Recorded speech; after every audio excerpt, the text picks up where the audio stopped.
Hello, everybody. Happy New Year. Brett here from Top Hat Creative Marketing, and I have with me Lisa Haas from Lisa Haas Consulting. How you doing today?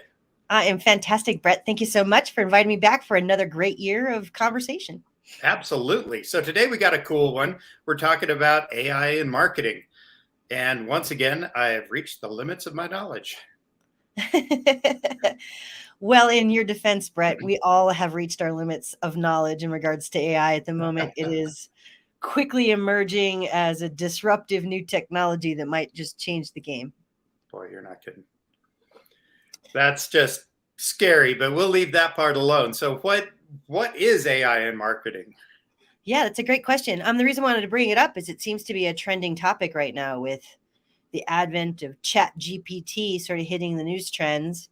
Boy, you're not I'm also a professor, so learning how to monitor AI in the classroom and a few other things is becoming more and more important. As my main profession as a marketer, we have been warned for years that machines would soon be talking to machines, not people talking to people in the land of marketing. So, really, what AI is in the world of marketing is automating some decision making and some delivery of content based on a user's behavior, data collection, data analysis. That's all now being done by a machine versus an individual. And that information is being pushed out to the user if it's not done correctly, um, just as a machine providing content. There is a role for the marketer still, or the business owner, or anyone who is still mastering their marketing strategies. The AI will not replace us completely, at least not in the near future, right. because it's lacking in a few things. So there's a few tips that we can certainly use to help embrace the AI instead of run from it in fear. Exactly. And I've used a couple of the um, writing platforms, like it was something else, and then it moved to Jasper, and there's a few others there. I can't remember the names, but they come up with some quirky stuff sometimes, and you're like, no, no, no, we need to come back over here. So that makes it sort of interesting. It is. And I actually also use some of these AI tools like a Jasper, Grammarly, smart advertising. I use some AI in my agency work as well, and I have for years. Jasper, let's talk about that one specifically, is a tool that's been around since about 2021. It was one of the really early kind of leading AI content development tools, different than the algorithms and some of the other machine learning that we hear through coding language, etc. Jasper specifically is just based on adding in a series of keywords, defining who your audience is, and then allowing the machine to collect information on that. The the more specific I am with a brand name or a celebrity name, it will just scrub the internet and begin to pull that content over into a piece of information. Where a marketer can really begin to use this, as you just mentioned, is read the content. I know that's novel, and then jazz it up and customize it to the brand voice, to the brand values, to the personas that we're speaking to, and truly what the goals and objectives of the content is. So you can use a machine to lay down your foundation, so to speak, your base coat on the wall. And then as the marketer, I choose what kind of Pantone colors and the brush style that I want to use. And I Nice. come on over the top of that and lay down the magic that is the marketer that I am. Right. It sort of gives you the starting place, especially if you've got a little bit of writer's block and you're like, where do I start from this? And then it gives you multiple iterations and you're like, no, no, no. Oh, I like that or something. It's Yeah. just, it really helps me with that, being that I'm not the marketing writing person that, I mean, I do with Google and other stuff. I'm not a writer by trade. So this really helps me, but I can see where, boy, you need to put your own stuff on it. You do. And so that's the idea around the chat GPTs that we're hearing that really are incredibly smart, can write up a limerick, can, put Right. together a tonality of voice right in Shakespearean, right? It's gotten a little more complex than just the Jaspers of the world. Um, but what it can do, if we think about technology in general over the last year, is aid and assist instead of replace. And what aid and assist means is if I'm writing a blog, let's say for one of my security companies and they have a brand name I've never heard of, instead of me doing hours and hours of research, I can allow the tool to bring in that top 3 components or features and benefits of that brand name. I read that content and apply that to my brand. So even if you're not a writer, you can create thoughtful content that is useful in serving to both the keyword, which has always been part of our game in the world of marketing, and getting found on the search engines that use AI all the time, by the way, and really also speak to the person that we're talking to, which has been a little bit of a challenge over the last 20 years with keyword stuffing and such, where you lose your reader because you've said, home builder by at such and such city 85 times in your article. That makes sense. So, what is one of your favorite tools that you use in AI? I have a few that I have actually been playing with. First, I'm going to start with Google advertising. Google advertising, well, Google has been playing with AI since 2015. They came out with one of their ranking tools initially as an artificial intelligence component, and really began to expand and test and track how AI could begin to influence and deliver predictive content based on behavior. Google is now installing a lot of different AI tools into the Google Ad platform, which are allowing the advertisings to convert at a higher rate at a less dollar amount. Is really creating a better competitive environment by stripping out redundant keywords. Is really delivering content again based on behavior, so that Google ad spend is becoming a lot more efficient and effective and really has a conversion metric to it. Specifically, Google advertising is probably changed. Well, Google itself changes 500 to 600 times a year. An individual can't possibly keep up with those changes consistently. So by stepping in and allowing the AI tools in Google advertising to do the heavy lifting for me, I just have to keep an eye on the results, listen to what the experts are telling me, follow what the AI is providing, and then I get an opportunity to do some testing with different images or different language to see if I can help further the efficiency of the tool. Great. That's awesome, because there's been so many times that Google advertising just doesn't feel like it's doing what it needs to do, or you haven't told it to do what it needs to do, probably more honestly. And to know that it's getting better and better at targeting things as long as you point it in the right direction is really helpful. Well, truly. And if you go in like to the Google Skillshop area, which is where their advanced learning tools are all located, every time I take the Google advertising certification exam, not to take away with my skill set, but I get worse and worse and worse at the exam because the changes have been so incredibly vast over the last couple of years, which means that then I've got to go and do a whole nother level of learning. By installing these AI tools, I don't have to worry about that exam so much, and it still can be effective without having to understand deeply campaign structure or deeply the negative word list or deeply how to go into the local targeting. I can allow the tool to be the smart thing in the room and allow me to come and just push and pull the levers as I'm seeing necessary, as I'm learning that side of how do I run this machine and let the machine do the dig versus me pulling out a shovel and digging myself. Exactly. So then, what other tools do you consider AI that you value? Totally. Great question. So I also use Facebook advertising and Instagram advertising.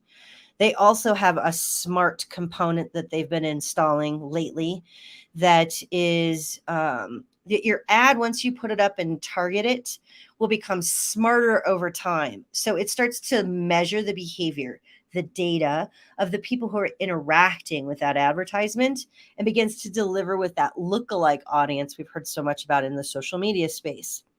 What I'm finding is when I put that smart technology on and I let it run for about 30 days, I literally can see through my statistics and analytical tracking an upward trend of the effectiveness of the ad. It's truly one of these curves that literally has kind of a flat line at first and then begins to sharply increase. Once I have something optimized and dialed in like that, I just got to put more budget on it. I don't have to keep doing over and over again the wheel.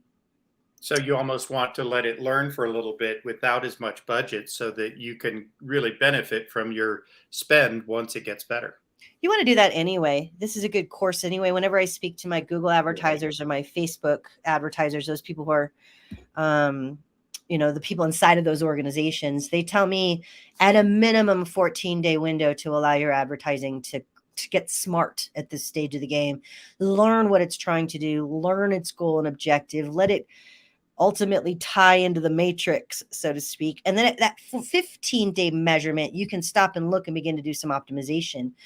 But unless you have that 14-day data set and that 14 days to allow the tool to fully do what it needs to do to learn and become more effective, you're robbing yourself of the opportunity to take advantage of AI instead of fight the AI. Very cool. Yeah, it's pretty interesting. One other tool, you already mentioned Jasper. I enjoy Jasper a lot. I use that for a lot of my blogging. The last one I'm going to bring up, which is very internet SEO oriented, is SEMrush. SEMrush is an SEO keyword tool, and it pairs up and lays on top of Google and brings in the Google information using some of their own algorithm and some of their own machine learning AI to determine how a brand compares to that top 100 list on Google through search or through their dynamic advertising. And what's interesting about the SEMrush is the keywords are consistently changing. And there's another one that's really difficult and time consuming to keep up with. With machine learning and the AI tools available through these types of SEO tools, again, I don't have to keep up with that 500 or 600 changes per year to SEO. I can allow the machines to deliver to me ideas around keywords, deliver to me ideas around advertising that the machines believe may work. So I have an opportunity to use that technology to become more efficient and more effective over time. Wow. That's really cool, because a lot of people, SEO is so nebulous. You've got some people out there charging $10,000 a month, and it's like, wow, you must be like building stuff every day. Uh-huh. Yeah, they're not. They're using these tools. The tools are, hopefully they're using that, not just running to the bank. But it's nice to know that you've got something that can really dig down in there and get after that stuff, because that would take you or I just amazing amounts of time. Totally. Well, especially if you think about marketing. I started marketing in the 1900s where you ran an ad in the newspaper, you put an ad on the radio, you ran something on a television, you put it in a magazine. We kind of 4 major media streams, where now I'm sure between you and I talking in the last 20 minutes, a new social media network has been born and a new technology has been created. There's just no way that we can keep up with all the opportunities that are out here, much less would we want to. I have way better things to do with myself than just learning what Google has most recently done. And that's just one of the search engines. We haven't talked about Safari and Apple. We haven't talked about Android and iOS. We haven't talked about Bing and all of the other search engines that are out there that are in this competitive space. YouTube. I'm sure they're all using AI. Yeah, exactly. Yeah. They all have a little bit of an ad platform. So I do have 3 great tips for your audience about ways to kind of step into AI if you're interested. Absolutely. Let's hear it. Okay, so the 3 kind of tips that I bring forth that I talk about with AI with my students at an academic level and with my clients. First, when you're thinking about content creation and blogging, AI is an excellent tool for this space. The Jaspers and the Chat GPTs can absolutely lay down that great base foundation for you to develop and tie together ideas for your content. You also might get some better sentence structure, grammar structure, punctuation out of using an AI tool. The tip is to make sure you read that content readily and then add in the brand values, add in the core values, add in the tonality of the brand, the persona pain points, and really tying that content to the goal and the objective of what you're trying to accomplish. You actually will find your blogging time gets reduced significantly, and you actually get more time to think about the brand and how to use this content to get in front of people. Sure. My second tip is to really just embrace machine learning where it can help you most. If you're still a little skittish with using a blogging type of tool, lean into Facebook smart advertising. take that call from the Google person who's been kind of stalking you to make a tweak in your Google ad platform. Those individuals actually have a pretty advanced knowledge about how AI can help.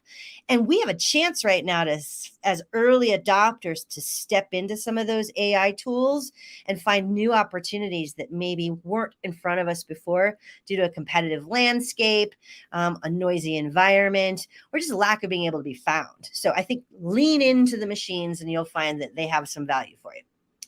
And then my final is the dynamic content is something that we talk about a lot as marketers, and AI can really help bring your dynamic content to light. What dynamic content means is that you put out on a website, email, anything, your phone app, etc., that knows the type of individual that they're talking to, and the content will change based on that buyer behavior or that persona. So 50-year-old, female might buy a little differently than a 25-year-old female. And you can write content to that 50-year-old that's different than to that 25-year-old. And our predictive AI tools can tell that I'm the 50-year-old and someone else is that 25-year-old. So whenever possible, through your marketing automation tools, even the lands of MailChimps and Constant Contact have this stuff built in now, where you can lean into dynamic content and let the AI deliver personalized, customized messaging to your audience. This will help reduce digital fatigue and help your brand stand out amongst the others. Wow, that works. That's just a lot to absorb. I'm going to have to go back and watch this again because I'm like, hold it. Okay, I caught most of that, but I have a feeling people will be looking at this a couple times and writing a few things down here. So you bet. I'm always available. I'm always available, Brett, as well. If for some reason I just went a little too geek speak on your audience there, you can easily find me at lisamhaas.com. I'm always available for a quick 15-minute discussion of, I don't understand what you said in that video. Please feel free to give me a call. That works. That works really well. Cool. Well, thank you for everything today. Really appreciate it. And as always, lots of great stuff there. Thank you so much, Lisa. Thanks, Brett, for the invitation. You have a great day.